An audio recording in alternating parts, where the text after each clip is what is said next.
नमस्कार, मैं खुशी जायसवाल। आप देख रहे हैं उभरता समाचार। प्रगतिशील मानव समाज पार्टी के प्रत्याशी विजय मिश्रा के समर्थन में बीरमपुर में उमड़ा भारी जनसैलाब, विरोधियों को सोचने पर किया मजबूर।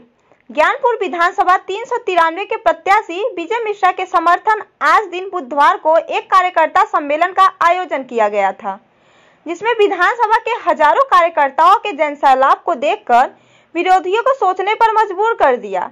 भोजपुरी गायक राजेश परदेसी ने जिस समय अपना बनाया गीत हेलीकॉप्टर के चुनाव चिन्ह पर गाना शुरू कर दिया, उपस्थित जनसमुदाय गाने पर झूम उठा।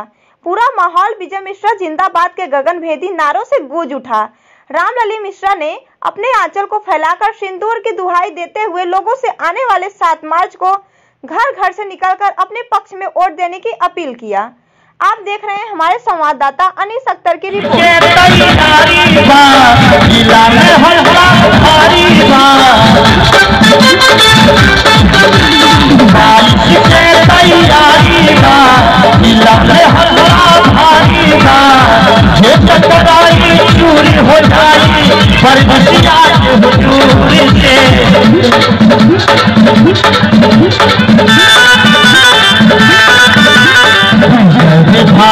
लीला के नायक जीती है फिर ज्ञानपुर से।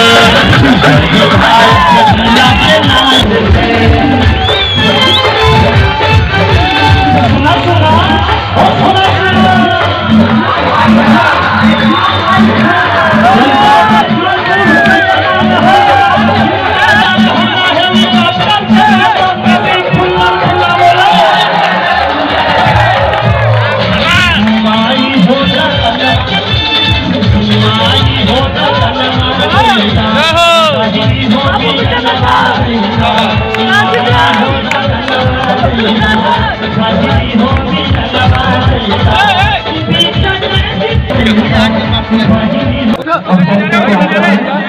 भैया